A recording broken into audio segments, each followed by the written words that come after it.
Sir Kumaraswamy ಅವರ ಆರಂಭದಲ್ಲಿ ಒಪ್ಪಿಗೆ ಇಲ್ಲ ಅಂದಿದ್ರು, ಈಗ ಒಪ್ಪಿಗೆ ಕೊಡ್ತೀವಿ ಅಂತ ಹೇಳಿದ್ರು. ರೀಜನ್ ಆಗಿದ್ದಾರೆ ಅವರು ಕೇಂದ್ರದ ಮಂತ್ರಿ.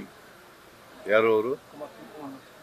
ಕೇಂದ್ರದ ಮಂತ್ರಿ, JDSನ ನಾಯಕ. ಏನೂ ಇಲ್ಲ ಈ ಕೇಸ್ನಲ್ಲಿ ಅಂತ ಒಂದ್ಸಾರಿ ಪಾದಯಾತ್ರೆ ಬೇಡ ಅಂತ ಹೇಳ್ತಾರೆ. ಮಳೆ ಜಾಸ್ತಿ ಆಗಿದೆ, ಜಲಾಶಯಗಳೆಲ್ಲ ತುಂಬಿಕೊಂಡಿದ್ದಾವೆ, ಪ್ರವಾಹ ಬಂದಿದೆ, ಅದ್ರ ಕಡೆಗೆ ನಾವು ಗಮನ ಕೊಡಬೇಕು. ಈಗ ಹೊರಟೋಯ್ತಾ ಅದು? ಮಂತ್ರಿ ಪದವಿಗೆ ಡ್ಯಾಮೇಜ್ ಆಗುತ್ತೆ ಅಂತ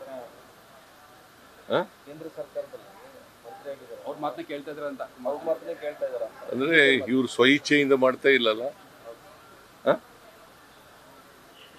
ಇದನ್ನೆಲ್ಲ ಎದುರಿಸೋದಕ್ಕೆ ನೀವು ಎಷ್ಟು ಮಟ್ಟಕ್ಕೆ ಸಿದ್ಧರಾಗಿದ್ದೀರಿ? ನಾವೆಲ್ಲ ಸಿದ್ಧ ಆಗಿದ್ದೀವಿ, ಎಲ್ಲ ಎದುರಿಸ್ತೀವಿ. ಮಳೆಯಿಂದ ಮನೆಗಳು ಬಿದ್ದೋಗಿದೆ, ಎಲ್ಲ ವರದಿ ತರಿಸ್ತಾ ಇದ್ದೀನಿ.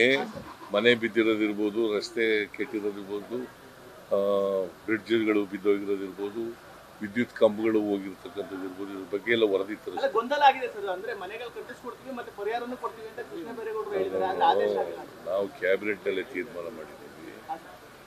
SDRF ಎಷ್ಟು ಕೊಡಬೇಕು, ಅದ್ರ ಜೊತೆಗೆ ಒಂದು ಮನೆನೂ ಕೊಡ್ತೀವಿ. ಮನೆನೂ ಕಟ್ಕೊಡ್ತೀವಿ. ಆದೇಶ ಆಗುತ್ತಾ ಸರ್? ಯಾವಾಗ ಆಗುತ್ತೆ ಸರ್ ಆದೇಶ? ನ್ಯೂಸ್ ಫಸ್ಟ್, ನಿರ್ಭೀತಿಯಿಂದ ನಿಮ್ಮ ಪರವಾಗಿ.